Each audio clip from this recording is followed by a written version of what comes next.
Hey everyone, back again. All right, let us continue with our episode 3 of Noam Chomsky and Edward Herman's Manufacturing Consent. Now we're going to cover from chapter 5 to the end. That is going to cover the Indochina Wars. We're going to start with Vietnam, then go into Laos and Cambodia. But before jumping into it, you know the drill, all the things. Go check out parts 1 and 2 before listening to this one, because what are you doing?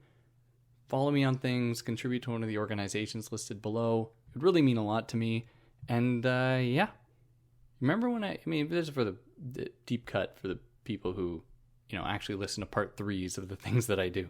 Remember when I used to have intro music? Should I do that again? I'm like, why? Do I need to do, the long, you gotta have a stylized introduction? That's probably how the proper people do this stuff. I don't know. I just, whatever. Just jump into it. It's about the ideas, right? That's all you need. Now, the Vietnam War period, to jump right into it, the Vietnam War period is often heralded as a triumph of the mainstream media within the United States because they ostensibly depicted the United States in a bad light. When Noam Chomsky and Edward Herman are going to really try and disabuse us of that idea, where they're like, no, pretty much how the mainstream media framed it was like how this was a horrible tragedy for America and Americans, and how it was like a mistake, and how it was a failure on the part of the U.S. military. So it's not like the mainstream media was coming out and saying that this is just another example of American imperialism, and that's why it was wrong. They're saying it was wrong because of the exceptionally high casualty rate of Americans that they were sending.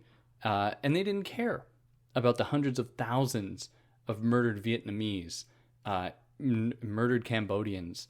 It's just absolutely horrendous. So we can look at this, and as it is often celebrated, it's celebrated as this period of true journalistic independence, when it was really just another example of media capitulating, submitting to the 5 filters in the propaganda model. Now, there's no denying, though, that the media held somewhat of an ambiguous role during the U.S.'s invasion of Vietnam. Now, they obviously, they were parroting U.S. talking points, especially at first, but then as the casualty rate of Americans went up, they started to become more critical. But this, again, we have to be very clear. This criticism was, it was mostly at the horror, and it was at the absolute, the violence that was being done against the aggressors. As people in Vietnam on the National Liberation Front were fighting against the Americans, it was killing a lot of Americans. And so this is what got the mainstream media all riled up and got them to start pressuring the U.S. government. Now, one of the things that happened is that, there were many people in the American public that saw a lot of the footage, and they weren't saying that, they weren't thinking like, oh, poor Americans. They were seeing it, and they were saying like, this is horrible what we're doing to the Vietnamese. This is absolutely horrendous. And that is good. And that was a byproduct.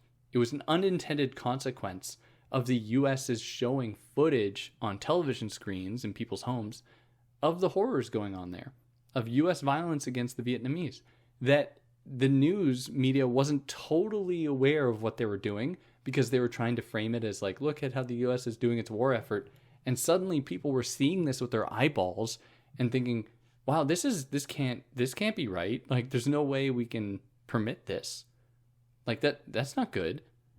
Now, in response, many people, and this is when a lot of what are now current ideas about media censorship emerged, was during Vietnam, was a lot of people were really upset by this because there were groups that were opposed to seeing violent images, which was one approach. Another approach was that there were groups that were like, maybe we don't really want all of these images to be coming out, which, I don't know. Maybe this is part of the reason that the US and Canada and other Western states are really opposed to TikTok, in that it's on TikTok that you can find a lot of the images and videos of Israeli aggression in Gaza and the West Bank. Now, let's not be naive. I mean, this is something that I think some other media scholars are really right about, in that the images aren't enough, because people can still see those images and they scroll through the next video, and then it's like puppies or something, and they totally forgot what they were just looking at. It's almost like, the TikTok thing is a way by which to help normalize this kind of violence, where it just kind of, if you were to look at your TikTok reels, like all the videos you see on TikTok, imagine instead of you scrolling through them, you had them out on like a long strip of tape, and you can see what each video is one after the other. And you could see it's like whatever, dog video, cooking video, horrible violence in Gaza, turtle trying to speak to someone, a kid falling off their bike, whatever, some innocuous stuff. And it is that very structure that permits a certain kind of desensitization, in that like your emotional like disposition towards it is it's not meant to sustain itself. Like, you're supposed to go on to the next video and then completely change your emotional state. So without this just devolving into an anti-social media thing, which by the end of this I hope you don't think that I think that. I think there is something to be said about the way that just seeing images of violence isn't enough to like encourage people to be active. There needs to be more behind this. But in any case, at this time, this was for many people the first times they were seeing American violence with their eyeballs. And they were like, wow, this is horrendous. Which also is like, how much violence that, is the public just not aware of? That we've never seen, that was occurring, 100 years ago, that we just don't know about. And in response, during Vietnam, there was a huge anti-war movement, really one of the biggest. I think that maybe now the pro-Palestinian movement has exceeded it. I don't know. That probably would have been smart for me to look up. But there were these huge anti-war movements all throughout the United States, which the U.S. would reluctantly, the mainstream media would reluctantly cover. They would actually present footage of this. Would they invite like someone standing for the anti-war movement? Would they invite them on and like give them a platform? No. Just like the same with the Palestine stuff. Like, you'll see news outlets inviting on like a friendly kind of pro-Palestinian person, or one that's like super incendiary and is going to just say something that's like, it's just meant to like demean the whole movement or something. Like, that's very strategically done in those ways. And they do that in order to carefully limit what is going to be heard about this movement, about the project. So even as it was clear that the U.S. was going to lose the war in the early to mid 70s, the mainstream media would only really go so far as to label it a mistake or a failure, not as being morally reprehensible and that U.S. officials should be held accountable for what they approved of. No, they wouldn't go that far, of course not. They would just call it like a mistake. Now, of course, the mainstream media reserved only such inflammatory rhetoric for the Soviets, right? Anything evil that they can attribute to the Soviets or to the communists in Vietnam, then they would do that. Then that was no problem. Then they were very willing to attribute blame, very willing to call for people to be arrested, and so on. Now, one of the other tactics that they employed was the consistent use of the term Viet Cong to refer to the National Liberation Front, which was a real organization in Vietnam. But by calling it the Viet Cong, they were able to lend it a certain amount of illegitimacy, like framing them as this unorganized, asynchronous guerrilla group instead of an actually established political organization that was fighting against American violence and involvement there, and that had a history in fighting against French occupation of Vietnamese territory, of Vietnam, which is part of the backstory. Like, it was colonized by the French, and how these organizations had fought the French before then, and how in the early 50s, 1950s, early to mid 50s, about a decade before the U.S. officially, quote unquote, went to war with Vietnam, they instilled their own death squad inspired government in Vietnam, like they had done in El Salvador and Guatemala. And of course, you will find little mention in the mainstream media of the way in which in the early 60s, the Kennedy administration greenlit the indiscriminate bombing of South Vietnamese villages to push rural Vietnamese into concentration camps where they would be safe. And this would be a common tactic that would be deployed all throughout Vietnam and Laos and Cambodia, just bombing, because they wanted to limit the pool of possible recruits to the National Liberation Front in Vietnam. And to do so, they had to displace people and put them in these concentration camps where they could be, controlled, so that they wouldn't be in these rural places being recruited by the National Liberation Front, what the mainstream media insisted on always calling the Viet Cong. And like these are the horrors that the U.S. inflicted, like just indiscriminate bombing. I have a friend whose father's best friend was murdered as a child, and he had to carry his friend's corpse back to their village after being murdered by Americans. Like it's horrendous. Like, and this is like a real, for me to even say that, like, of course it's real. It is just such an overwhelming trauma still within Vietnam.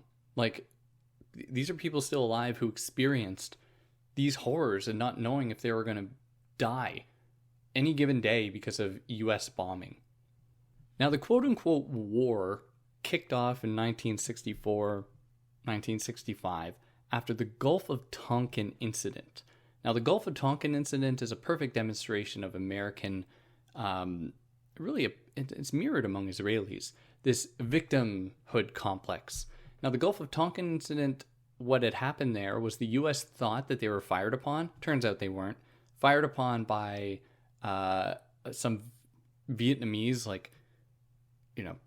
fisher folk or something, was fired at one of their huge ships that was just parked up right in the Gulf of Tonkin, right up against Vietnam, which didn't happen. But then the U.S. used this to murder many people there and to justify invading Vietnam. Now, before the war, quote-unquote war, kicked off in 1965, before then, upwards of 100,000 people had already been murdered by the U.S. with napalm. Not just the U.S. directly, but their client regimes, and their client regimes as murder groups, like even China. China was pretty important for the U.S. here, but Korean mercenary groups that were established in Vietnam that were essentially these death squads, making sure that American interest was really being satisfied there, which is like absolutely horrible. So, and this is all context that is just completely ignored, like the history of Israeli occupation of Palestinian territory before October 7th. Like, all of this is just ignored, and then it's treated as like, oh, the war started in 65. When it's like, no, what are you talking about? That's a wacky thing to say. I thought we liked facts here. I thought we were all rational fact lovers. And this isn't even to consider yet the indiscriminate bombing of people in Laos and Cambodia, because the U.S. was very scared of the way in which Laos and Cambodia had, they were kind of sympathizing with Vietnam and was sending them troops and was willing to participate with them. And so the U.S. could not tolerate this, especially in the case of Ho Chi Minh, where the Ho Chi Minh Trail was very important and it connected into Laos, where in the late 50s, I'm going to get a little scant on the details here. In the late 50s, the Ho Chi Minh Trail was largely used for what is framed as the North Vietnamese invasion of Laos, but it was really in an effort to liberate them from American imperialism, framed as an invasion. Of course, that gets framed as an invasion. And the Ho Chi Minh Trail would then be instrumental later on for supplies being sent the other way from Laos into Vietnam. And so the U.S. was like, of course, we have to bomb Laos into oblivion and murder countless rural peasants who are just, trying to live on their farms and live their lives, like just being bombed indiscriminately. Now, by the end of the quote-unquote war, about a decade later, upwards of 4 million people were killed by the U.S. 4 million. Like, it's so horrendous. Now, despite all this, it would be nearly impossible to find a source in the mainstream media condemning the U.S. regime, to condemn its allies, and the violences it inflicted against people in Southeast Asia here. Now, the mainstream media just framed it as a battle between democracy and communism. And of course, there was little to no mention of the U.S. stifling free elections the decade before in the 60s. And they just amplified this myth of communist terror. But of course, this is how the story goes, right? This is how it's often framed. that the North Vietnamese they just took on, because of Soviet influence, they took on the communist bug and then started to invade South Vietnam. But there's a problem here. And the problem, kind of baked into one of the things I mentioned earlier, is that the US was bombing South Vietnam for years before the North Vietnamese invasion. And that's because the North Vietnamese, as had a more established group, were like, these people are being murdered. Like, we need to be involved here. We need to be, actually stopping this with the help of the Soviets. And is this to say that the North Vietnamese didn't commit any violence? No, that would be absolutely ridiculous to say. The violence in no way compared to that inspired by the US. It's like in the same of Nicaragua. Like, is it a perfect place? No. But does it deserve any criticism compared to US violence? Like, no. Like, how about we do it proportionally to the amount of violence? And then that'll determine how much news coverage these different states get and how much condemnation they receive. Wouldn't that be the rational approach to doing this? I'd be all for it. We should then criticize the NLF, National Liberation Front, the Northern Vietnamese, the Communists, the Soviets, that reflects the actual violence and the actual atrocities that they've committed.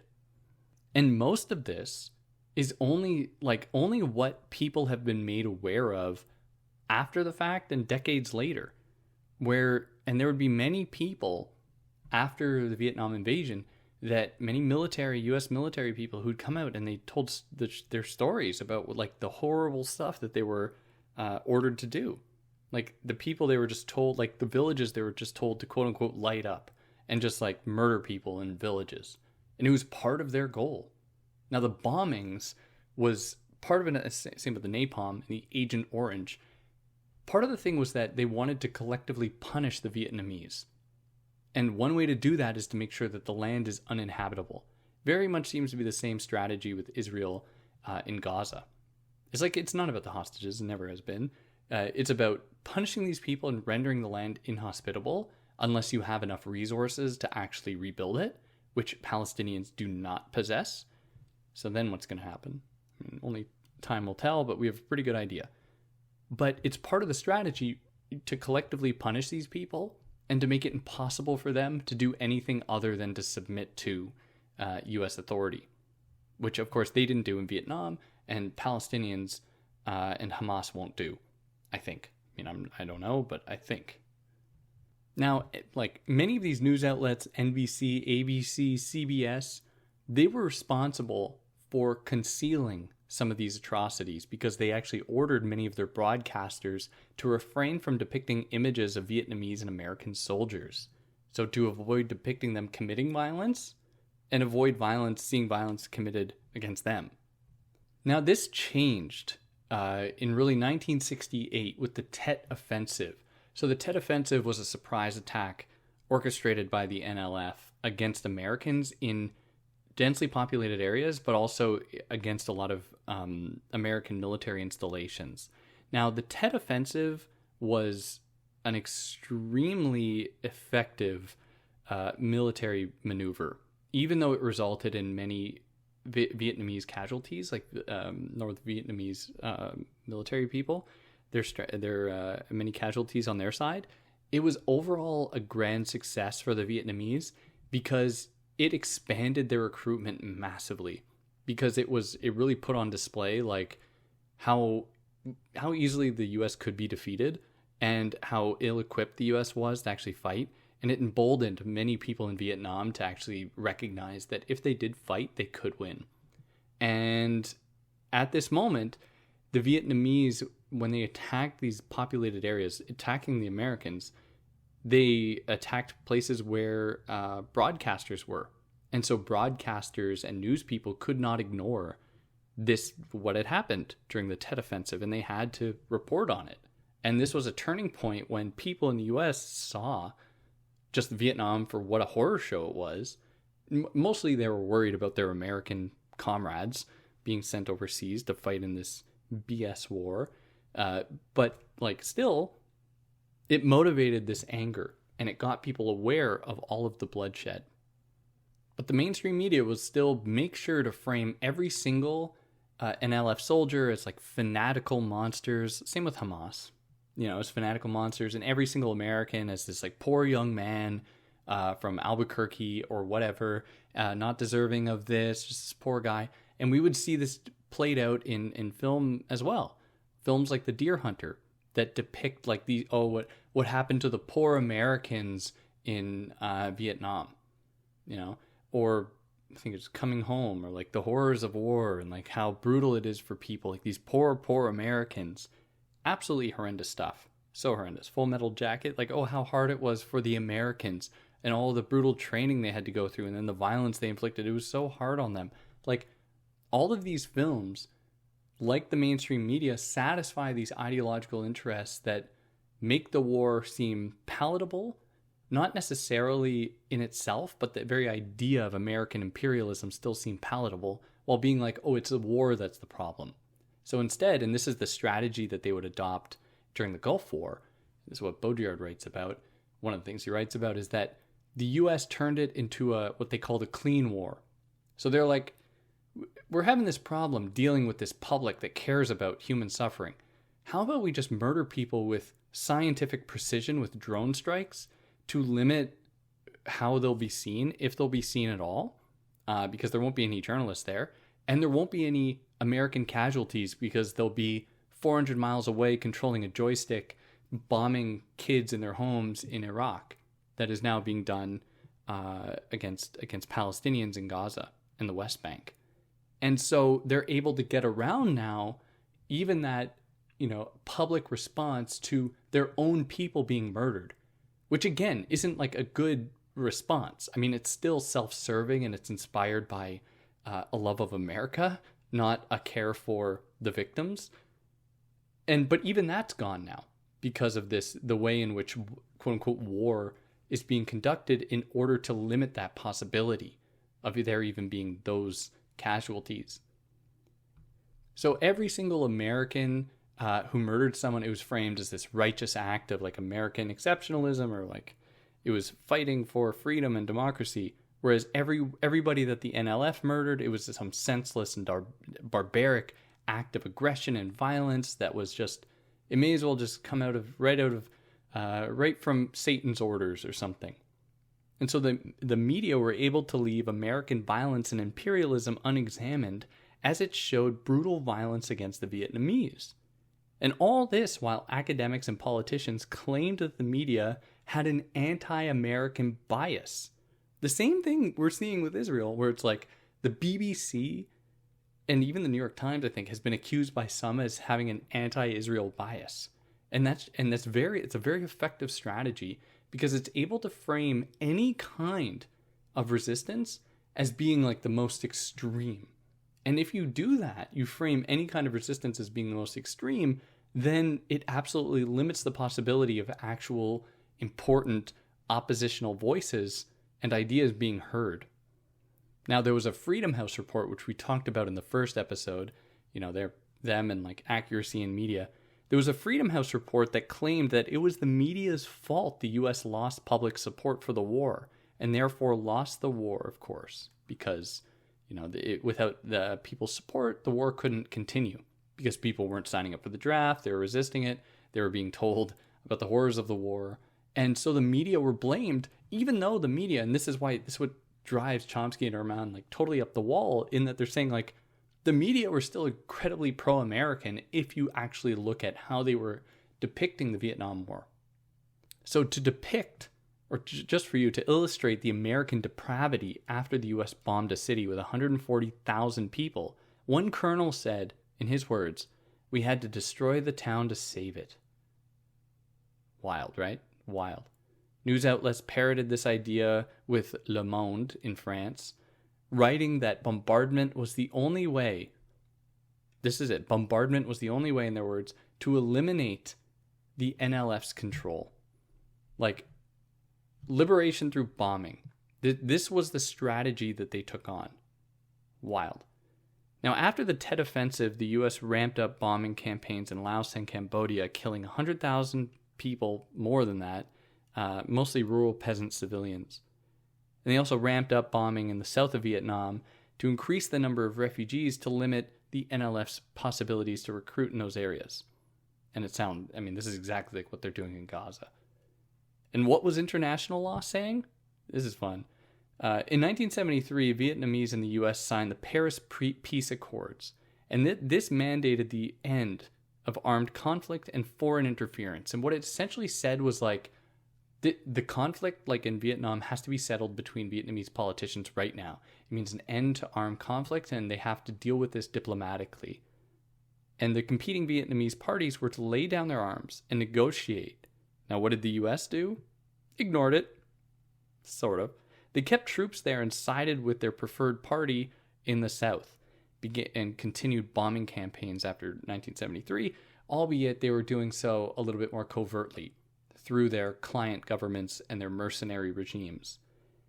Now, and this is like typical, like breaking international law, not agreeing to ceasefire agreements, and people wonder why Hamas isn't willing to take a deal with Israel. It's because they know the bombing won't stop. It's like with the Lebanese ceasefire with Hezbollah. Of course, Israel didn't stop bombing after that. Like, it's unbelievable. And Hamas knows that this is who they're dealing with. Like, they know that this is who they're dealing with because Hamas is smart and they're not going to buy any of their lies. And how did the mainstream media justify this? Well, they continually screamed and cried about the horrors of communism, about the violences committed by the northern Vietnamese. But of course, they were conveniently ignoring like how many people in the South were fleeing the Americans to go north and to go into Laos because they didn't know what was going on in Laos. Like, the violence is there. People were fleeing to go north because the U.S. didn't have nearly as much power there because they were being, pushed back. The NLF had a much stronger base there, where the U.S. had very little ability to fight against them. Now, by the quote-unquote war's end in 1975, hundreds of thousands of people had been slaughtered, upwards of 4 million, by the U.S., and many cities had been totally destroyed. There were nearly 1 million orphans, and vast swaths of land were rendered infertile and uninhabitable, so that even though the U.S. quote-unquote lost, it made sure to collectively punish all of Vietnam before withdrawing, to make sure that they would suffer for decades. And they still are.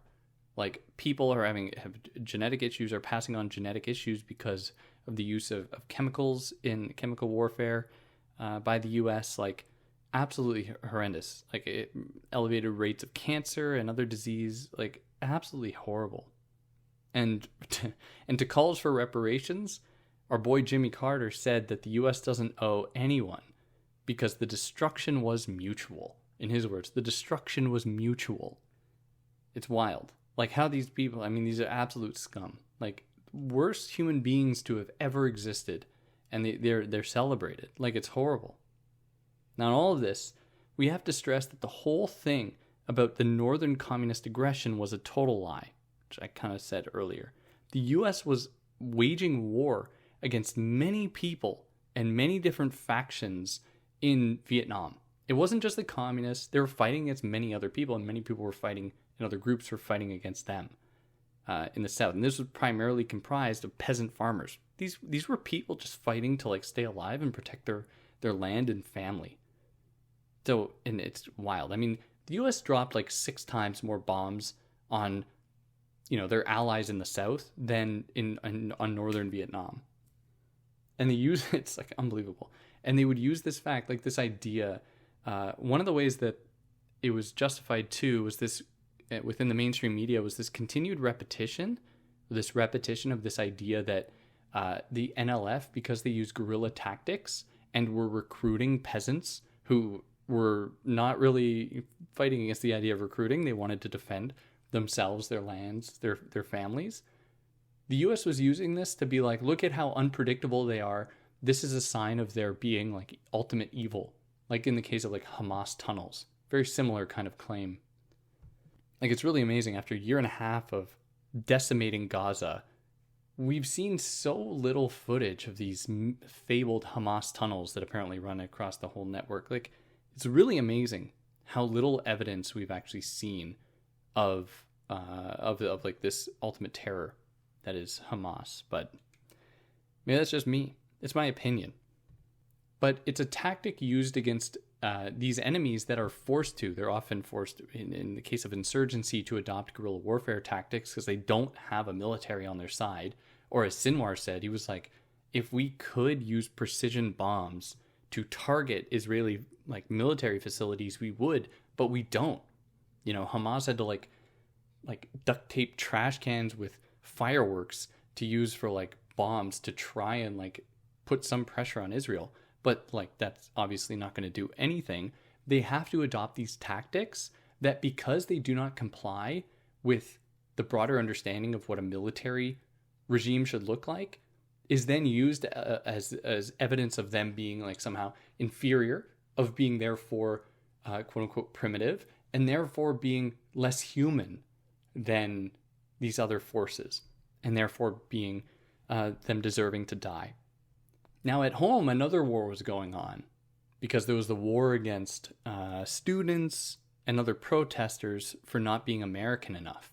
And this would spawn a lot of the the hippie flower power type movement and the reaction to it, the idea that we needed a return to American values and that the hippies were ruining everything. A lot more to that story, but yeah, there's that war going on there too, very much like we're seeing and have seen with the crackdown on Palestinian protesters, or pro-Palestine protesters all across the US. The country that celebrates freedom of speech, that one? Yeah, weird how that works, right? And that puts us into Chapter 6, Indochina Wars II, Laos and Cambodia. Now in 1958, Laos's elections saw communists and or left-leaning governments win the majority of the seats in their government. Left-leaning politicians win the majority of seats in their government, because it was a parliamentary system, I think, or whatever. They won over half of the available seats. I don't know if they're a parliamentary system. Something to look up, whatever. But they won 13 of the 21 available seats were won by communists and or left-leaning political parties and candidates. Now, the communists were largely part of the Pathet Lao guerrillas. And of course, the US couldn't tolerate this. So in the late 50s, they cut off all the aid that they had been supplying to Laos, because Laos had been having a lot of other issues, and the US was supplying aid, and they're like, oh, you think that you're going to have a free election and the communists will win? So much for all the food we're giving you. And then in 1960, the US backed an extreme right coup, and a civil war ensued, obviously. So the US started to conduct secret operations that would begin in 1960 and 61, and then full-scale bombing coinciding with the Vietnam invasion in 1964. So some estimates suggest that Laos was more heavily bombarded than Vietnam, where they destroyed entire villages, infrastructure, and entire huge swaths of fertile land. Now, mainstream media in the US covered these bombings in one or two stories between 1964 and 1969. That's it. It got a few stories, and it were back pages, barely mentioned.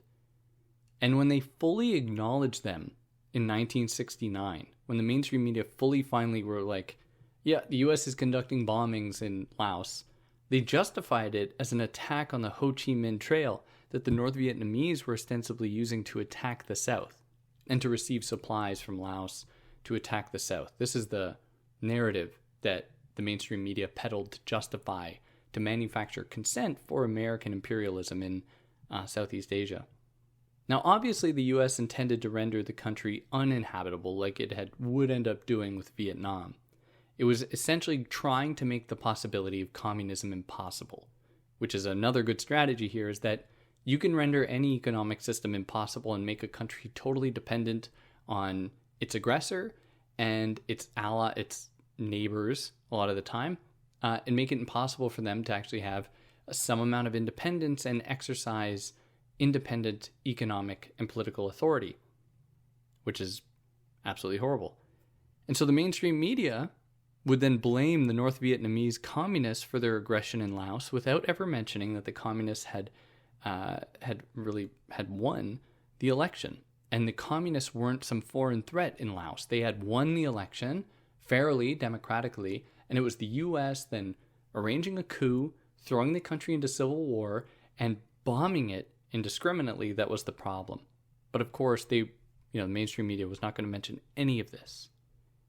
And then there's the case of Cambodia that endured what is now recognized as a decade of genocide in the 1970s, where between 1969 and 1973, the U.S. bombed it just to oblivion. Like it was so violent and horrendous. And then in 1973, it would kind of stop bombing Cambodia and instead diverted its attention to supporting the Khmer Rouge. Now, the Khmer Rouge is kind of some important backstory here. The Khmer Rouge was not exactly on the highest, held in the highest regard by the United States because, believe it or not, the U.S., as usual when it comes to enemies, didn't like how violent the Khmer Rouge were.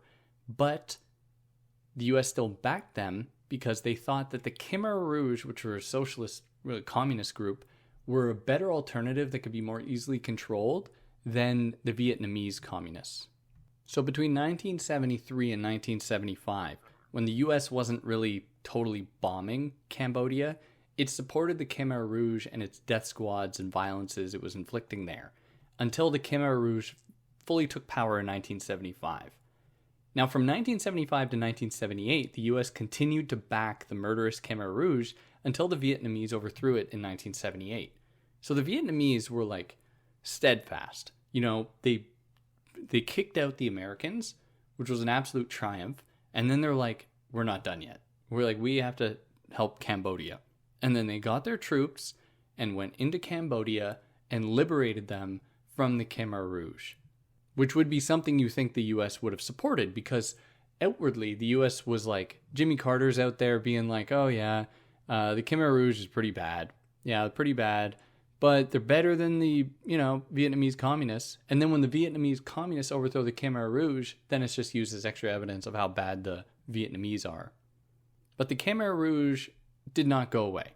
So the Khmer Rouge was led by Pol Pot. Well, we're getting a little bit more of this, but after the after the communist Vietnamese overthrew the Khmer Rouge in 1978, the Khmer Rouge continued to terrorize with the U.S. backing for years. Continued to terrorize Cambodians for years, trying to murder politicians, conducting terrorist operations at the behest of the Americans. But it wasn't just the Americans. That would be totally wrong history if I were to make you think that. The Americans were interested, definitely, but there was also China. They were backed by other groups. They were backed by North Korea. And there's so many others that were interested in the Khmer Rouge for various different ideological reasons, but they were definitely against the interests of the Cambodian people. Now again, of course, we could document all of the horrors of the Vietnamese in Cambodia. No denying that. I'm not going to pretend as though that didn't happen. But again, it's an issue of United States' violence going unrecognized at all, and everyone else's violence being amplified to 11 just to try and justify continued American imperialism that is so much worse than all of these other kinds of violence, all of these other state actors. Now, it's interesting the way that the U.S. started to kind of care about Cambodians between 1975 and 1978, because that's when the Vietnamese started to show up. Then they were suddenly really worried about Cambodians. No mention of the fact that the decade before they had been bombing them indiscriminately. They didn't care about them then. But they really started to care when the specter of colonialism, of communism began to seep in there. Then they were really worried about the Cambodians. And this wasn't inspired by care for Cambodians, but simply to put all the blame on the North Vietnamese, and when it was convenient for them, onto the Khmer Rouge, and be oh, it's not us. We aren't, it's not the fact that we backed them to fight against the communists in Vietnam. No. That's not the problem. They're the problem. They are just really messed up, and that's all we can do with it. And this was largely in Chomsky and Herman's words, to permit a retrospective justification for the earlier French and American crimes, and to provide the illusion of U.S. care for justice, which, it worked really well. And then the US was able to say and present this idea that they are super righteous, they care about freedom and safety and all this nonsense. But of course, it was all nonsense. All nonsense. Because what often goes unrecognized here is really that the history of French colonialism in Vietnam and Cambodia and Laos in the early to mid 20th century, where these countries were were under colonial rule, which largely inspired a lot of these resistance groups and insurgent groups to fight against them and to actually develop military strategies to fight against their oppressors. Hence why the Vietnamese were so prepared to deal with the Americans when they showed up. Now, there were different international circumstances that led to different American strategies, where guerrilla groups in Laos were recognized under the Geneva Conventions, but guerrilla groups in Cambodia were not. Hence why the U.S. could have so much more control and sway over the Khmer Rouge, and why it was and Pol Pot, why it was a lot more, effective for them to have that influence there against the Vietnamese. Because if they didn't, their fear was that the Vietnamese would just take over. And obviously they couldn't have that. Now, in 1969, Prince Sihanouk pleaded to the international press to cover the U.S.'s indiscriminate bombings of peasants. Like, these are people, they were just civilians that had nothing to do with anything. They were just being bombed indiscriminately. And Prince Sihanouk was screaming to the international press, just look at this for 5 minutes. Just any amount of attention, please. And of course they didn't. They didn't look at Cambodia. They only looked at Cambodia when the blame could be attributed to insurgents, when it could be conveniently placed against the Khmer Rouge. Of course, no mention of the U.S. backing of them. Or when it can be blamed against the Vietnamese. Because then, suddenly, the mainstream media was very concerned about those poor rural peasants. Now again, I just have to emphasize, the Khmer Rouge is horrible. There's a whole film about this. Interesting, the film, The Killing Fields. It's amazing how, these films work within the propaganda model as well. Because the films only depict the horrors of the Khmer Rouge and totally decontextualize U.S. Funding and backing of the Khmer Rouge. And the way in which they had, there's one, I think just a few scenes in the film that recognize, a single moment of U.S. bombing of Cambodia. Totally just takes that out of the picture. And just rightly amplifies, as it should be, because it was horrible, the violences of the Khmer Rouge. But some people were estimating that the Khmer Rouge had murdered upwards of 2 million people. Absolutely horrendous, absolutely horrible. But that, likelier it was in the thousands, which is still horrendous and still deserves all the media coverage that we can give it, as it should deserve for that many deaths. But it's this is part of the atrocity propaganda cycle to justify these American violence and continued American imperialism. Now, one of the other interesting kind of haunting things, I should say, about this period in Cambodia between 1975 and 1978, when the Khmer Rouge took power eventually before they were overthrown, is that the Americans were actually, and the American State Department wasn't really hiding any of these facts. It was just that media weren't covering them, because media, kind of autonomously, are just parroting their own ideological frameworks. Because to them, these are individual writers and editors. Of course, they're just going to reflect that worldview that they're immersed in. Hence the importance of actually learning about things like ideology and those things that go unrecognized in our day-to-day lives. One of the things I like to tell my students is is it a coincidence that many of us in this room have our father's last name? Is this just a neutral way to organize society, or does this reflect patriarchal power that many of us have never thought of? And I get this example from Louis Althusser. Is this just a neutral thing that has no bearing on our world or gender relations or anything? Of course it does, but it goes unrecognized. And that's exactly what these newspapers were beholden to, these kinds of forces, these ideological forces that go unseen, unrecognized. And yeah, that puts us into the conclusion where they repeat a lot of the stuff that they covered, and they emphasize that the media are beholden to propaganda, to the propaganda model. Even at times, they are the most so-called, like, they're the most independent. So people will point to things like Watergate and be like, look, see, the media can actually work against their own government. And it's like, okay, fine. You can cite this as an example, but this is hardly going against the fabric of American imperialism. Like, it's not doing that at all. And it's also super interesting to see that the U.S. press with like Bernstein and the other Woodward were like, maybe the Washington Post, whoever they're working for. I should know that. Kind of delegitimizes me a little bit. But Chomsky and Herman make the point. They're like, how come we weren't seeing all this press coverage when the FBI was raiding socialist organizations or other union groups or the Black Panthers? Like, how come we didn't see that same kind of gumption on the part of journalists to like uncover the truth of what was going on? How come, like, we don't find out about that conspiracy of the FBI against the Black Panthers or the union people or anything like that?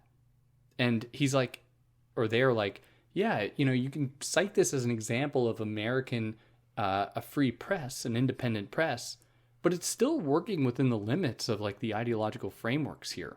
It's not outside of it. And their plea at the end is that we need independent media. That is extremely important. Like, we need independent media that is actually going to call out the violence when they see it, to call out American imperialism, to call out empire, to call out Israel. And there are good things being done on like TikTok and Instagram, especially in the way that people are actually able to depict and illustrate exactly what they're experiencing. But there's a whole slew of other problems that are presented with these, with tech capitalism, with platform capitalism, I should say, with these social media platforms and tech sites and all of that, where they are going to be beholden to their own filters and express and maintain, and even in a more effective way, I think, actually limit what people can see and carefully regulate what they actually consume, what information they're actually able to consume, and what information people are allowed to get out there.